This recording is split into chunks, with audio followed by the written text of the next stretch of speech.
तो हेलो बच्चों, हाय, आप लोगों का स्वागत है आज के इस क्लास में आर्य शिक्षा केंद्र चैनल पर। पिछले दिनों हम लोगों ने दो चर वाले रैखिक समीकरणों के ग्राफीय विधि से हल निकालना सीखा था। आज हम लोग पढ़ने वाले हैं प्रतिस्थापन विधि अर्थात सब्स्टिट्यूशन मेथड पढ़ने वाले हैं।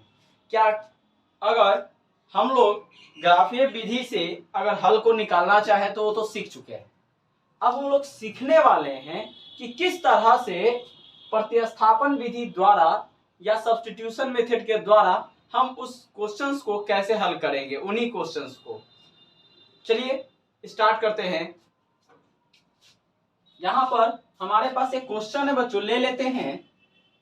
मान के चलिए कि हमारे पास एक क्वेश्चन है 4x + 3y = 8 and 9x + 5y = 6। ठीक है, ये हमारा दो चर वाला रैखिक समीकरण है, मतलब linear equation in two variable है, जिसमें हमें x एंड y की वैल्यू फाइंड करनी होती है। x एंड y की वैल्यू फाइंड करनी होती है। तो हम लोग देखेंगे इसमें सबसे पहला तरीका है बच्चों सॉल्व करने का कि हम पहले x या y का मान निकाल लेते हैं। x या y का मान हम निकाल लेते हैं पहले किसी भी एक समीकरण से। हमारे पास दो समीकरण है, एक तो 4x + 3y = 8 समीकरण 1, और दूसरा है 9x + 5y = 6 समीकरण 2। तो आप या तो समीकरण 1 से x या y का मान निकाल ले, या समीकरण 2 से x और y का मान निकाल ले। जिससे भी निकालेंगे उसके अगले वाले इक्वेशन में उसका मान पुट कर लेंगे। जैसे अगर x से अगर हम समीकरण 1 से अगर x या y का मान निकालते हैं तो उसे समीकरण 2 में पुट करते हैं। अगर 2 से निकालते हैं तो उसे 1 में पुट करते हैं, जिससे हमें उसका सॉल्यूशन मिल जाता है। ठीक है, तो चलिए स्टार्ट करते हैं। हमारे पास समीकरण 1 से हम चलते हैं बच्चों। पहले समीकरण 1 से, तो समीकरण 1 से अगर आप देखें तो लिखा हुआ है 4x + 3y = 8। आप या तो x बराबर निकाल लीजिए या फिर y बराबर। जनरली लोग x बराबर निकालते हैं, आप चाहे तो y बराबर भी निकाल सकते हैं। 4x, अब यह उस तरफ जाएगा क्योंकि हम x बराबर निकालने वाले हैं। 8 - 3y। अब यहाँ पर आप देख रहे हैं कि ये जो 4 है गुना में है तो ये भाग में जाएगा। 8 - 3y/4। ठीक है, आपका क्या हुआ, यहाँ पे समीकरण 1 से हमने क्या किया, पहले y को उस तरफ ले गए तो पॉजिटिव है तो क्या हो गया, नेगेटिव। ठीक है, उसके बाद 4 मल्टीप्लाई में है तो ये डिवाइड में जाएगा, तो ये x का वैल्यू हमें मिल गया। अब हम क्या करेंगे, इस x का मान समीकरण 2 में रखेंगे। ठीक है, हमने क्या बोला था कि समीकरण 1 से अगर x या y का मान निकालते हैं तो उसे 2 में रखेंगे, या 2 से निकालते हैं तो 1 में रखेंगे। तो मैंने यहाँ पे क्या किया है, 1 से उसका मान निकाल लिया है और 2 में रखने वाले हैं। तो हमारे पास दूसरा समीकरण कितना था, 9x + 5y = 6। x की जगह x का वैल्यू पुट कीजिए। x का वैल्यू क्या है, 8 - 3y/4। ठीक है, आप जैसा कि देख रहे हैं हमारे पास x का मान कितना है, 8 - 3y/4, जो कि x की जगह हमने पुट कर दिया। अब ये +5y = 6 है। ठीक है, अब हम ऊपर में इसको मल्टीप्लाई कर लेते हैं, जो कि दिया हुआ है 9 × 8 = 72। ठीक है, 9 × 3 = 27 y/4 + 5y = 6। ठीक है, चलिए अब हम लोग इधर सॉल्व कर लेते हैं। अब हम लोग इसका क्या कर लेते हैं, एलसीएम ले लेते हैं, भीम का जोड़ बनाते हैं, सिंपलीफाई करते हैं, y का मान निकाल लेते हैं। एलसीएम लेंगे तो 4 आएगा, 72 माइनस 27y, जो कि यहाँ पे है वही चीज वहां आ जाएगा, क्योंकि एक बार में कटेगा और एक से ऊपर वाले को मल्टीप्लाई करेंगे तो जितना है उतना ही आएगा, प्लस। अब आप यहाँ पे देखिए 1 से 4 टाइम्स में डिवाइड होगा, तो 4 से 5 को मल्टीप्लाई करेंगे कितना होगा, 20y = हमारे पास बराबर में 6 दिया हुआ है तो 6 रख लेते हैं। अब यहाँ पे आप देखेंगे कि 72, अब ये दोनों घटेंगे क्योंकि दोनों y है ना, तो 27 में से 20y घटेंगे, -7y हो जाएगा। और इधर देखो 4 डिवाइड में तो उस तरफ जाके मल्टीप्लाई होगा ना, इधर 4 डिवाइड में है तो उस तरफ जाके मल्टीप्लाई होगा तो 6 इंटू 4 हो जाएगा। ठीक है, अब चाहे तो डायरेक्टली इसको 24 लिख सकते हैं। ठीक, अब क्या करते हैं कि यहाँ पे हमको निकालना है मान y का, तो आप 72 को उस तरफ ले जाइए या 24 को इस तरफ ले आइए, तो हम 72 को उस तरफ ले जाते हैं। तो -7y is equal to 24, plus में 72 है तो उस तरफ जाएगा तो -72। -7y इज इक्वल टू -72 में से 24 जाएगा तो आपका आएगा बच्चा 48। कितना आएगा? 48। अब क्या करते हैं, माइनस से माइनस कट गया, y इज इक्वल टू 48/7। ये आपका y का वैल्यू आया बच्चों। क्या आया? y का वैल्यू आया आप लोगों का। अब इस y के वैल्यू को, अब ये जो यहाँ पे y का वैल्यू आया, अब इस वैल्यू को अब चाहे इक्वेशन 1 में पुट कीजिए या चाहे 2 में पुट कीजिए, वैल्यू आपका सेम आएगा। चाहे 1 में पुट कीजिए या 2 में पुट कीजिए, आपकी जिसमें भी इच्छा हो आप पुट कर सकते हैं और आंसर आपका सेम आएगा।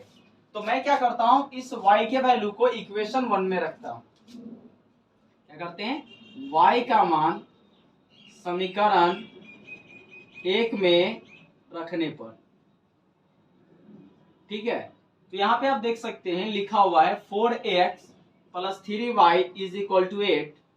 4x प्लस y का वैल्यू हमारे पास पता है 3 इंटू वाई का वैल्यू 48/7 इज इक्वल टू 8। ठीक है, 4x प्लस, अब ये दोनों गुना होगा तो 18 की 24, 4 तिये 12, 2 14/7 इज इक्वल टू 8।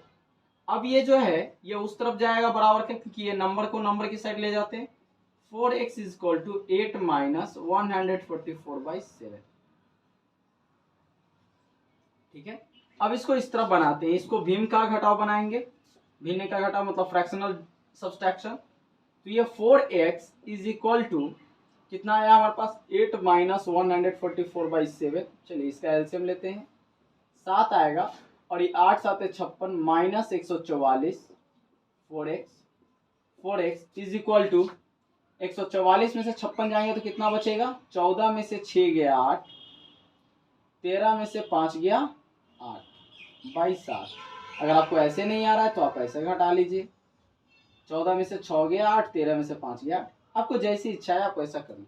अब ये गुना में है तो इस तरफ भाग में आएगा बच्चा, तो 88/7 इंटू ये भाग में चला जाएगा 4, काटिए 22 बार में डिवाइड होगा। सो x बराबर आ गया आपका 22/7।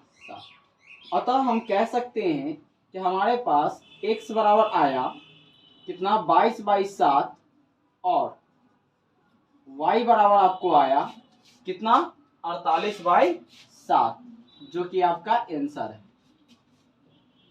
ठीक है, कितना आया है, 48/7। मैं इधर लिख लेता हूं, y is equal to 48/7 is your answer. ठीक है, तो ऐसा मैं उम्मीद करता हूं कि आप लोगों को समझ में आया। पहले आप इसे नोट कर लें, ठीक है, उसके बाद हम देखते हैं। एक बार फिर समझा देंगे।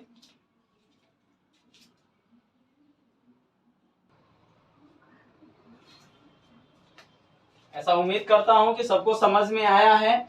सारे लोग नोट करेंगे, जो भी इस वीडियो को देख रहे हैं समझ रहे हैं। ठीक है, चलिए एक बार फिर से इसको समझ लेते हैं बच्चों।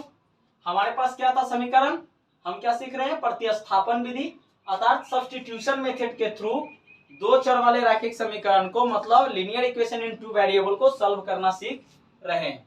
हमारे पास हमने ये दो इक्वेशन ले लिया है रैंडमली। ठीक है, अब इस इक्वेशन में हमें x और y का वैल्यू फाइंड करना है सब्स्टिट्यूशन मेथड के थ्रू। तो हम क्या करेंगे, हमने आपको बताया था कि पहले x का वैल्यू हम 1 से या 2 से, x या y का वैल्यू 1 से या 2 से फाइंड कर लेंगे। जिससे भी निकालेंगे उसके अगले वाले समीकरण में उस वैल्यू को पुट करेंगे। ठीक है, मतलब x समीकरण 1 से x या y के वैल्यू को पुट करेंगे तो समीकरण 2 में रखेंगे, और समीकरण 2 में वैल्यू को निकालेंगे तो समीकरण 1 या 2 किसी में भी रख सकते हैं, आपका आंसर आ जाएगा। जैसे आपने देखा कि समीकरण 1 से हमने सबसे पहले x का मान निकाला, जैसे यहाँ पे लिखा हुआ है 4x plus 3y equal to 8 है, 3y उस तरफ गया माइनस में तो 8 माइनस 3y। ठीक है, 4 मल्टीप्लाई में तो डिवाइड में जाएगा 8 माइनस 3y/4।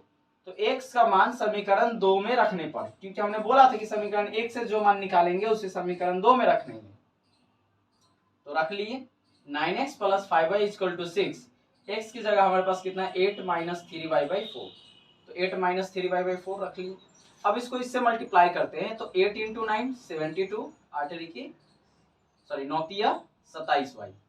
अब यहाँ पर बाई 4 है प्लस, अब एलसीएम लेंगे तो यहाँ पर आ जाएगा 20y, जो कि आप यहाँ पे देख रहे हैं। 27 में से 20 गया -7y, 72 है तो 72 है, 4 उस तरफ आके गुना हो गया, 6 × 4 24 मतलब 24। अब यहाँ पर -7y 72 बराबर के उस तरफ गया, तो 72 जब गया तो 48 बचा। कैसे बचा तो आप देख सकते हैं, 12 में से 4 गया 8, 6 में से 2 गया 4। अब ये 7 गुना में है तो भाग में जाएगा, 48/7। यहाँ पे भी माइनस आया था और यहाँ पे भी माइनस आया, तो माइनस से माइनस कट गया तो प्लस हो गया। अब ये जो y का मान आया हम लोगों का, ये जो y का मान है, आप इसे या तो इक्वेशन 1 में रखें या इक्वेशन 2 में रखें, कहीं भी रखें कोई फर्क नहीं पड़ेगा, आपका आंसर वही आएगा। तो हमने इस वैल्यू को समीकरण 1 में पुट किया है। तो एक वाला हमारा समीकरण क्या था, 4x + 3y = 8, 4x + 3y = 8। y के जगह पे हमने y का वैल्यू पुट कर दिया, उसके बाद इसको मल्टीप्लाई किया है, तो 48 × 3 144। अब नहीं आता है तो आप गुना कर लेंगे, 18 की 24 के 4, 4 3 12 2 14। ठीक है, अब ये बराबर के उस तरफ जाएगा निगेटिव, और इसका एलसीएम लेंगे तो हमारे पास ये आया जो कि आप देख रहे हैं। अब 144 में से यहाँ पे 4x = 56 में से 144 गया, आपका 88 आ गया। ठीक है, 88/7। ठीक है, अब देखो 4 से जब हम 88 को, क्योंकि ये डिवाइड मल्टीप्लाई में है तो इस तरफ आके भाग में होगा, गुना में है तो इस तरफ भाग में, तो भाग में आ गया। अब 4 से 88 को भाग करेंगे तो 22 बार में बच्चा कटेगा। अब ये 22 बार में कट गया तो x बराबर कितना आ गया आपका 22/7। कितना आ गया 22/7। तो इसलिए हम कह सकते हैं कि x बराबर आपका 22/7 आया और y बराबर 48/7, जो कि यही आपका आंसर है बच्चा। ठीक है, तो उम्मीद करते हैं आपको ये पूरी तरह से समझ में आया। नहीं समझ में आया तो आप क्या करेंगे कि वीडियो को 1-2 बार देख लेंगे। ठीक है, उम्मीद करते हैं कि आप लोग कॉपी किताब लेके बैठे होंगे और सारी चीजें समझ भी रहे होंगे।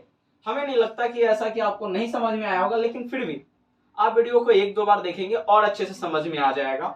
अगर आप इस चैनल पर नए हैं तो प्लीज इस चैनल को सब्सक्राइब करें, लाइक करें और शेयर करें। और हाँ, इस गर्मी में अपने सेहत का भी ख्याल रखें, साथ ही पढ़ाई मन से करते रहें।